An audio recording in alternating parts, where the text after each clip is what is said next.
নমস্কার এভরিওয়ান। তো বন্ধুরা, আগামী 7ই এপ্রিল অর্থাৎ আগামীকাল সোমবার আমাদের ভারতীয় শেয়ার বাজারে আসতে চলেছে ব্ল্যাক মানডে, অর্থাৎ শেয়ার বাজারের কালো সোমবার। তো এই কালো সোমবার বা ব্ল্যাক মানডেকে আমরা ট্যাকেল করব কি করে, আর তার সাথে সাথে এই সময় বা কালকে আমাদের কি করা উচিত কি করা উচিত নয়, এই সিচুয়েশনে বড় বড় ইনভেস্টররা কি করে, সেই সমস্ত নিয়ে অনেক ডেটার ফ্যাক্ট আপনাদের সামনে রাখবো।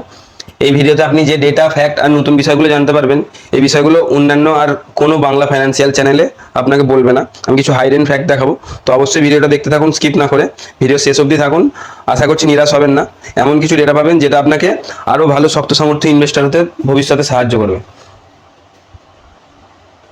তো দেখুন, এই ব্ল্যাক মানডে আসার পিছনে সব থেকে বড় কারণ যেটা, তো আমেরিকা বর্তমানে যে ট্রেড ওয়ার বা ট্যারিফ ওয়ারটা চালাচ্ছে, যেটাকে অন্য এক ভাষায় ঠান্ডা যুদ্ধ বলা চলে, এই ট্রেড ওয়ার বা ট্যারিফ ওয়ারের কারণে কি হতে চলেছে সেটা নিয়ে ডিটেলসে বলছি। দেখুন, তো সোমবারে অর্থাৎ 7ই এপ্রিল কালকে আমাদের ভারতীয় শেয়ার বাজার পড়ার পিছনে সব থেকে বড় কারণটা হচ্ছে, আমরা যদি লাস্ট ইউএস ট্রেডিং সেশনটা দেখে নিই, অর্থাৎ শুক্রবার, যেটা বলা চলে আমেরিকার জন্য কালো শুক্রবার ছিল, ব্ল্যাক ফ্রাইডে ছিল। তো সেই ব্ল্যাক ফ্রাইডেতে আমেরিকার বাজারে কি হয়েছে, আমেরিকার বাজারে দেখুন ডো জোন্স একটা বড় সড়ো সে ইন্ডিকেটার, এটা বা ইন্ডেক্স, সেই ইন্ডিকেটারে কত পার্সেন্ট নেগেটিভ ফল হয়েছে, 5.5%। ভাবতে পারছেন, একটা ইন্ডেক্সে 5.5%-এর নেগেটিভ ফল, ঠিক আছে। তো প্রায় 2231 পয়েন্ট মতো আমেরিকান বাজারে ডো জোন্স পড়ে যায়। এছাড়াও যদি দেখুন ন্যাসড্যাককে একবার দেখুন, ন্যাসড্যাকও পড়েছে প্রায় 6%-এর কাছাকাছি, 962 পয়েন্টের বা 963 পয়েন্টের বলতে পারেন একটা ফল ড্রপ দেখা গেছে।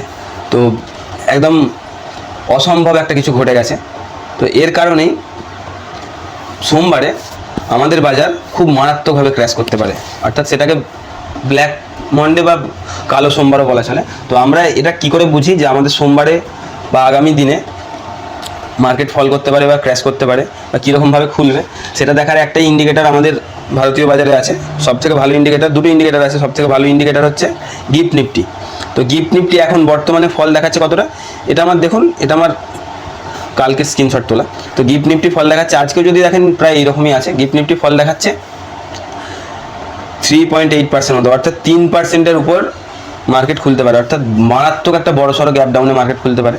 তো একটা ইন্ডেক্স, আমাদের পুরো নিফটির ইন্ডেক্স যদি এইরকম একটা 3% বা তার থেকেও বেশি গ্যাপ ডাউনে খোলে, সেটার ক্ষেত্রে সমস্যাটা কী হবে, আমাদের প্রত্যেকটা স্টক স্পেসিফিক খুব বড় বড় ফল আসবে, খুব বড় বড় বিকবালি আসবে।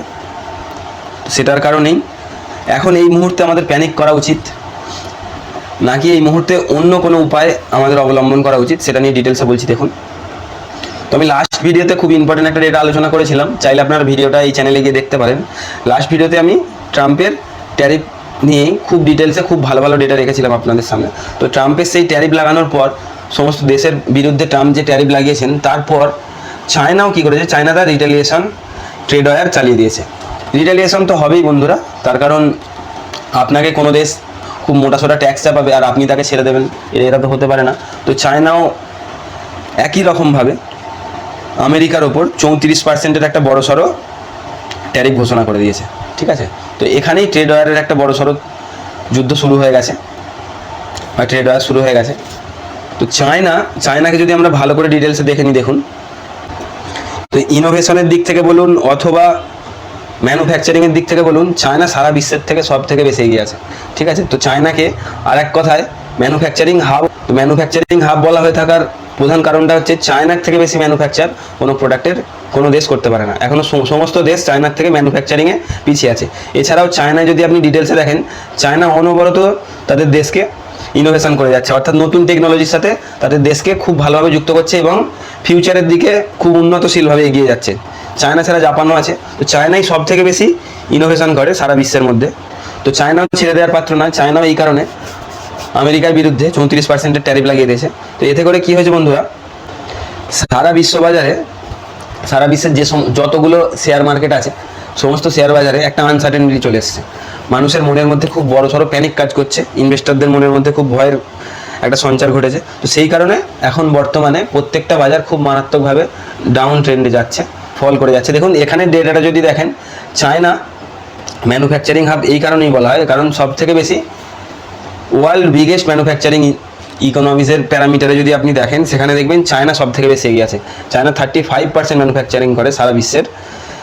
সেকেন্ড নাম্বারে আছে রাশিয়া, তারপর আছে ইউএস, তারপরে জাপান, এরপর বিভিন্ন আরও দেশ পরবর্তীতে পরপর ধাপে আছে। তো এই জায়গাটা দেখে নিতে পারেন। এবার যদি আসল ডেটায় আসি আমরা, তো সেখানে আমরা কি দেখতে পাচ্ছি, এরকম একটা ঠান্ডা যুদ্ধ এখন এই মুহূর্তে চললেও এটা তো আর পুরোপুরিভাবে স্থায়ী হতে পারে না, পার্মানেন্ট হতে পারে না, এটা টেম্পোরারি।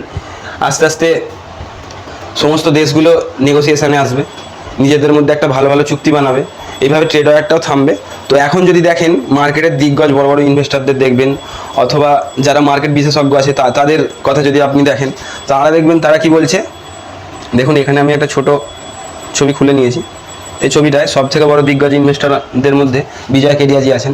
তিনি কি বলছেন, তিনি বলছেন নিফটি উড নট ক্রস 26,000, অর্থাৎ আগের যে পুরানো হাই ছিল নিফটির, সেটা নিফটি ক্রস করতে পারবে না কত বছর, 2 থেকে 3 বছর। তো যখন খারাপ সময় আসবে, মার্কেটে প্যানিক সিচুয়েশন আসবে, তখন দেখবেন সকলে আপনাকে আরও খারাপ নিউজ দেবে, আরও প্যানিক করাবে। আর যখন একটু আধটু ভালো সময় আসবে, মার্কেট বেশ কয়েকদিন ধরে হাই লাগাতে থাকবে, তখন দেখবেন খুব ভালো ভালো নিউজগুলো চলে আসবে। তো এগুলো এইভাবে অনেক রকম ম্যানুপুলেশন মার্কেটে চলে। আমি বলছি না যে এই সমস্ত বড় বড় ইনভেস্টাররা আপনাদের ম্যানুপুলেশন করছেন। তো এইরকম ম্যানুপুলেশন চলার পিছনে প্রধান কারণ হচ্ছে ছোট রিটেল ইনভেস্টারদের মার্কেট থেকে ছেঁটে বার করে দেওয়া। তো ছোট রিটেল ইনভেস্টারদের প্যানিক করে যদি মার্কেট থেকে বার করে দেওয়া যায়, তো স্টকের দামগুলো অ্যাট্রাকটিভ ভ্যালুয়েশনে আসবে, অনেক নিচে আসবে। সেখান থেকে এই সমস্ত বড় ইনভেস্টাররা তাদের বড় বড় স্টেক বা তাদের হোল্ডিংগুলো হু করে বাড়াতে থাকবে। তো সেটাই হচ্ছে একটা প্রধান কারণ, প্যানিকের সময়, খারাপ সময় আরও বেশি প্যানিক তৈরি করা। তো আপনি যদি নিজেকে ইনভেস্টর মাইন্ডসেটে দেখেন, ইনভেস্টিং মাইন্ডসেটে দেখেন, সেখান থেকে যদি ক্লিয়ার একটা ভিজন রাখেন, লং টার্ম ভিজন, সেই ক্ষেত্রে আমার মনে হয় না কোনো সমস্যা হবে। তো এই কথাগুলো আমি কেন বলছি, আপনি বলবেন হয়তো এইরকম খারাপ সময় এসে আপনি পজিটিভ জ্ঞান দিচ্ছেন, এইরকম বড় বড় কথা বলছেন, লস তো আমাদেরই হচ্ছে। অবশ্যই লস শুধু আপনাদেরই হচ্ছে না, লস আমারও হচ্ছে, লস মার্কেটে যত বড় ইনভেস্টার আছে, ছোট ইনভেস্টার আছে, সকলের হচ্ছে। তো ঠিক আছে, তাহলেও বন্ধুরা খারাপ সময়টা আমাদের পেশেন্স দেখাতে হবে। কেন পেশেন্স দেখাতে হবে? সত্যিই কি মার্কেট ভবিষ্যতে চলবে, না মার্কেটে 2008-এর থেকেও বড়সড় ক্র্যাশ আসবে, রিসেশন চলে আসবে? সেই নিয়ে ডিটেলসে বলছি। প্রথমে একটা ছোট কথা বলে রাখি আপনাদের, এখন এই মুহূর্তে প্যানিক করার সময় নয়। আর আমি এত বড় কথা বলে রাখছি, রিসেশন কিন্তু এখন আসবে না। রিসেশন না আসার পিছনে সব থেকে বড় যে ডেটাটা আছে, সেটাই আপনাদের দেখাই। দেখুন, অনেক আর্টিকেলে আপনি এটাও দেখতে পাবেন, তারা সকলে ভয় দেখাবে যে 2008-এর থেকেও বড় ক্র্যাশ আসছে, কোভিডের থেকেও বড় ক্র্যাশ আসছে, রিসেশন চলে আসবে, আর শেয়ার মার্কেট থেকে প্রফিট করা সম্ভব হবে না, সকলে এই মুহূর্তেই বেরিয়ে যান, যা টাকা আছে সেটাও বেঁচে যাবে। ঠিক আছে, তো এই রিসেশন কখন আসে বন্ধুরা? রিসেশন তখন আসে, এখন যদি বর্তমানে আমরা ক্রুড অয়েলের প্রাইস দেখি, যখন ক্রুড অয়েলের প্রাইস খুব হাই সাইড চলে যায়, খুব হাই হয়ে যায়, পার ব্যারেল পিছু অতিরিক্ত পরিমাণে বেড়ে যায়, তখন রিসেশন আসে। এছাড়াও আরও অনেকগুলো কারণ আছে, সেই সমস্ত কারণে রিসেশন আসে। তার মধ্যে দেখুন সব থেকে বড় আরও যে সমস্ত কারণগুলো আছে, যদি বন্ড ইল্ড হু করে বেড়ে যায়, তখন রিসেশন আসে। কিন্তু আপনি যদি এখনকার ডেটা দেখেন, তাতে কি দেখবেন, বন্ড ইল্ডও হু করে নিচের দিকে কমছে। বন্ড ইল্ডের গ্রাফ যদি দেখেন, বন্ড ইল্ডও হু করে নিচের দিকে নামছে। তো এটাও একটা খুব বড় সড়ো কারণ যে এখন রিসেশন আসছে না বন্ধুরা। কোনো ইন্ডেক্সই বা কোনো ইন্ডিকেটারই এই সমস্ত সংকেত দিচ্ছে না। যতগুলো বড় বড় ইন্ডিকেটার আছে যেগুলো আমাদের সংকেত দেয় যে রিসেশন আসতে চলেছে বা খুব বিরাট একটা বড় সড়ো সব থেকে বড় ঐতিহাসিক ক্র্যাশ আসতে চলেছে, সেটার মেন ইন্ডিকেটারগুলো এখন আমাদের এই সংকেত দিচ্ছে না যে রিসেশন আসছে। রিসেশন আসার পিছনে প্রথম কারণ কি দেখালাম, ক্রুড অয়েলের দাম প্রচুর বেড়ে যাবে, বন্ড ইল্ড প্রচুর হাই সাইডে চলে যাবে, এছাড়াও ইনফ্লেশন রেট খুব হাই হয়ে যাবে। এখন বর্তমানে ইনফ্লেশন রেট কিন্তু খুব হাই নেই বন্ধুরা, বর্তমানে ইনফ্লেশন রেট কাট হচ্ছে। ইনফ্লেশন কাট হওয়ার কারণে ইনফ্লেশন রেটও ঠিকঠাক একটা জায়গায় বর্তমানে স্টেবল আছে। ঠিক আছে, তো যখন ইনফ্লেশন রেট অতিরিক্ত পরিমাণে হাই সাইড চলে যাবে, তখন রিসেশন চলে আসে। তার কারণ মার্কেটে লিকুইডিটি কমে যাবে, মানুষের পারচেসিং পাওয়ার কমে যাবে, তখন কি হয়, ইনফ্লেশন রেট হাই হয়ে যায়, সেই কারণে রিসেশন আসবার সম্ভাবনা বা ভয় থাকে। এছাড়াও আরও একটা বড় যে কারণ থাকে, বড় যে ইন্ডিকেটার, আনএমপ্লয়মেন্ট হু করে যখন বেড়ে যায়। ঠিক আছে, এখনও আনএমপ্লয়মেন্ট বাড়ছে, চাকরি হারার সংখ্যা বাড়ছে, তার মানে এই নয় যে সেটা এমন একটা লেভেল ক্রস করে গেছে বা এমন একটা জায়গা ক্রস করে গেছে যেখান থেকে ইনফ্লেশন আসতে পারে, যেখান থেকে মার্কেটে আর কোনো রকম কেনাকাটাই চলবে না। এই আনএমপ্লয়মেন্ট অথবা ইনফ্লেশন রেট কখন বেড়েছিল বন্ধুরা? কোভিডের সময় হু করে চাকরি চলে যাচ্ছিল মানুষের, হু করে কাজ চলে যাচ্ছিল, কাজ বন্ধ হয়ে গেছিলো, তখন দেখতে পারেন আপনারা, তখন মার্কেট খুব মারাত্মকভাবে নিচের দিকে ফল করেছিল।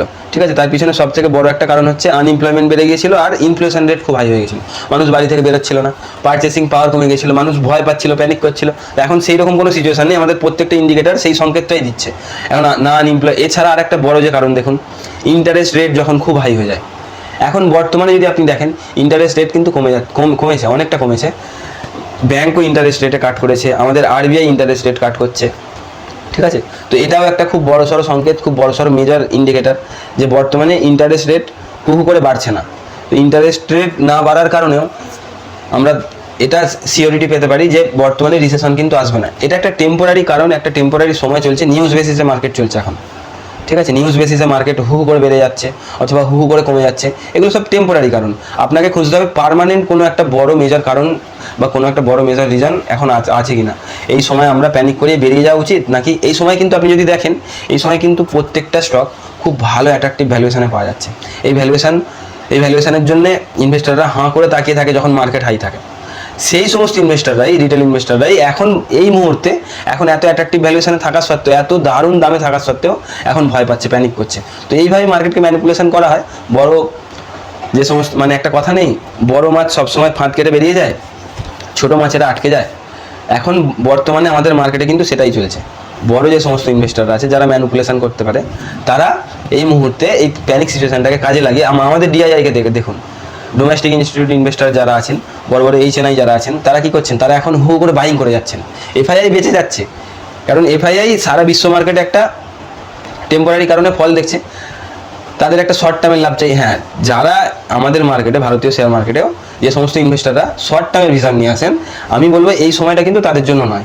শর্ট টার্মে আপনি 5-6 মাসের মধ্যে টাকা বানিয়ে নেবেন, বড় সড়ো প্রফিট করে নেবেন, অথবা ইন্টারডেতে খুব বড় সড়ো একটা অ্যামাউন্ট কামিয়ে নেবেন, বা ধরুন ফিউচার অ্যান্ড অপশান থেকে আপনি বড় সড়ো কামিয়ে নেবেন। এখন কিন্তু সেই সময় নয়। এখন সেই সমস্ত কাজগুলো যারা করতে যাবেন তারা কিন্তু ফাঁসবেন।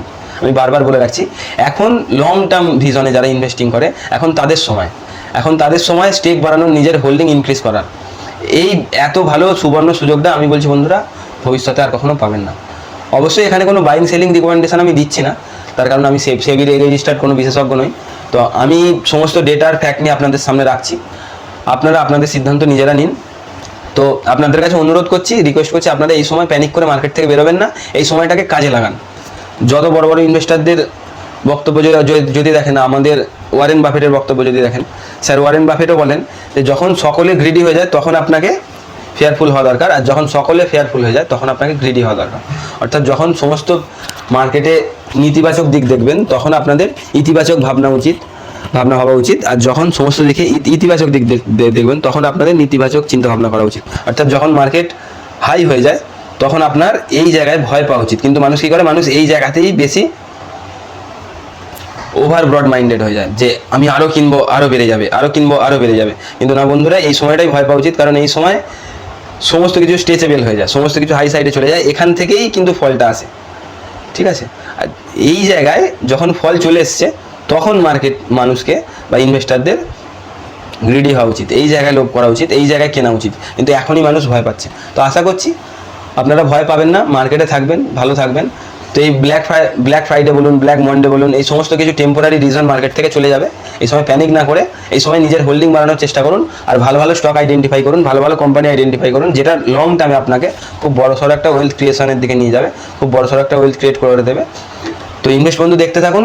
আগামী ভিডিওতে, আমি পরবর্তী ভিডিওতে খুব ভালো ভালো কিছু স্টক নিয়ে আসছি, খুব ভালো ভালো পেনি স্টক বলুন, স্মল ক্যাপ বলুন, মিড ক্যাপ বলুন, সেই সমস্ত নিয়ে ডিটেলস আলোচনা করব, তার পোস্টমর্টেম রিপোর্ট আপনাদের দেখাবো। তো দেখতে থাকুন ইনভেস্ট বন্ধু, মার্কেটে থাকুন, ভালো থাকুন, সুস্থ থাকুন।